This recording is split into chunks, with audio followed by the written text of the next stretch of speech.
And welcome back to another video for Your Soul Evolution. If you're new to my channel, please make sure to check the description box. I've created a free guided meditation MP3 that will help to raise your vibration. In today's video, I wanted to talk about how to heal relationships.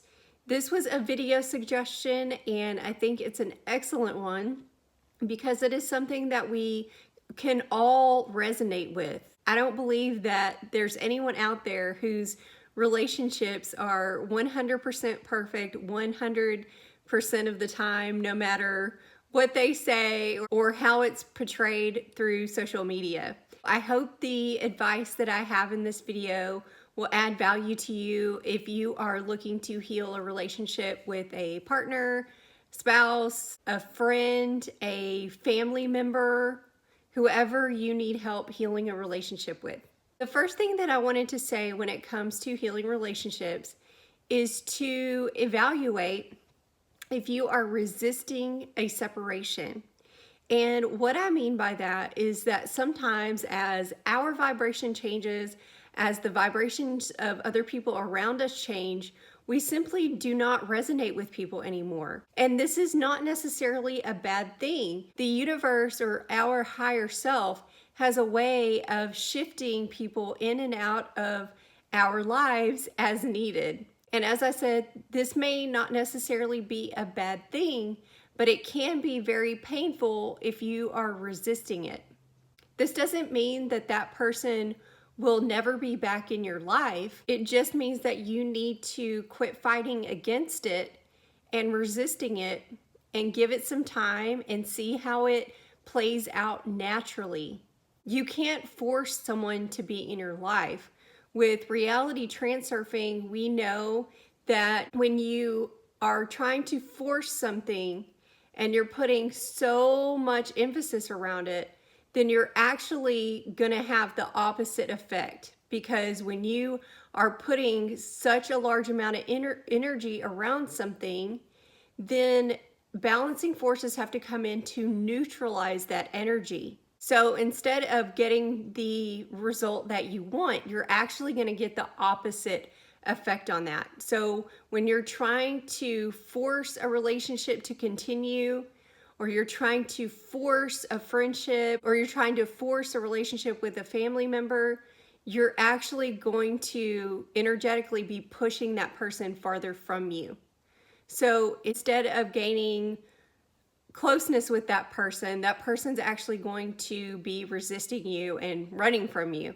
So if you're someone out there who feels like you're having to force a relationship or you're the only one trying to keep it together, know that it's perfectly fine to relax, let go of all the energy that you're putting into it, and let it unfold naturally. Not everyone is meant to be in our lives forever. Some people just come in for a short time as your vibrations have aligned. But as your vibration shifts and that other person's vibration shifts, sometimes it just shifts so much where you're not aligned anymore, and it causes that friction because you are just resonating on totally different wavelengths. When you're no longer vibrationally aligned, you may find yourself drifting apart from that person, and that's okay. You may come back into alignment with them and you may not, but it's best to let it all transpire naturally without forcing. And let me tell you another reason why. Let's say that you have been taking the time and putting in the work to raise your vibration, and the person that you're in the relationship with, they're focused on other things. They're not worried about their vibration and they're in a very low vibration. You never want to lower your vibration to meet anyone else so that you're in vibrational alignment. If your vibration is really high, then see if naturally that person's vibration will come up to meet yours as you let go of any resistance. That is generally what will happen. If you have a relationship that's pretty solid, if one person is in a low vibration and you continue to stay steady in your higher vibration, that person's alignment will raise to yours. I would say that's what's going to happen 95% of the time.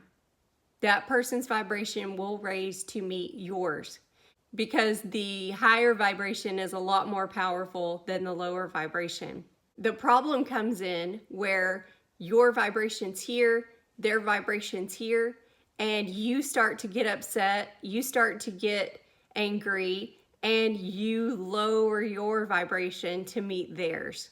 And that's where the problems happen, because nothing good is going to come from two people on a low vibration. You cannot attract positive things into your life. You cannot manifest great things by being in a low vibration. It does not work that way.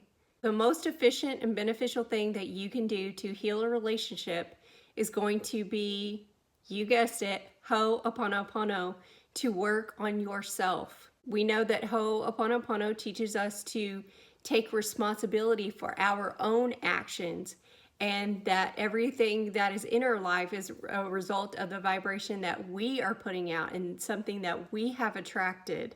So this allows us to let go of expectations that we have for other people, focusing on what they should be doing or what they're not doing. You cannot change other people.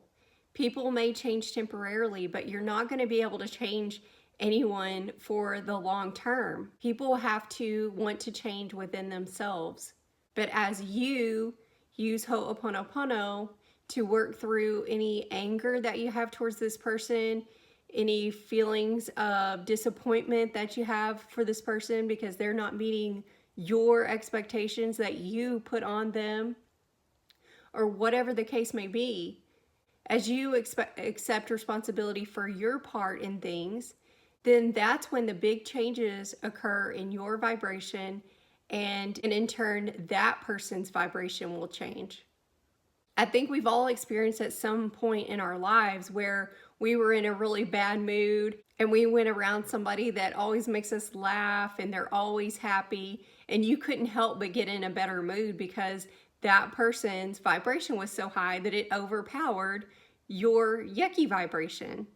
Sometimes the most benefit will come when you let go of your end of the rope in the power struggle and just surrender and not resist. Let that person be who they are and you work on you. And as you do, you will start noticing the changes in the relationship. If whenever this person does something that you feel has made you angry, even though no one can make you feel anything, it's always a choice.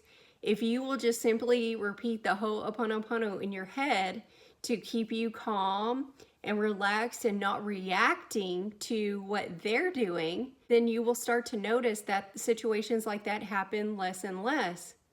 If the person you're in a relationship is one of those who can't ever take responsibility for the things that have happened and they just say, well, you did it, or well, you did this, or you didn't do this, just as difficult as it might be, just say, okay, and just Ho'oponopono, I love you, I'm sorry, please forgive me, thank you, in your head as many times as you need to forget about all of that, because it's all garbage. If you truly want to heal the relationship, then you have to just let some of that stuff slide sometimes. You can't always just blow up right back at them, because that's just never ending.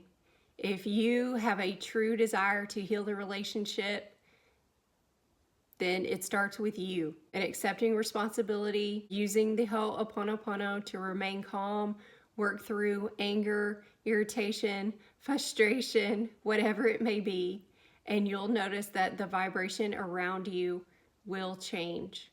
If this is something you've been dealing with for years, then take note of that obviously what you're doing isn't working. So try something new. If you're someone who always just blows up right back at the person and cusses them every which way, it's never going to work that way. You have to be the bigger person, and use Ho'oponopono is the best way to heal a relationship. I hope this video helps you. I'll see you on the next video.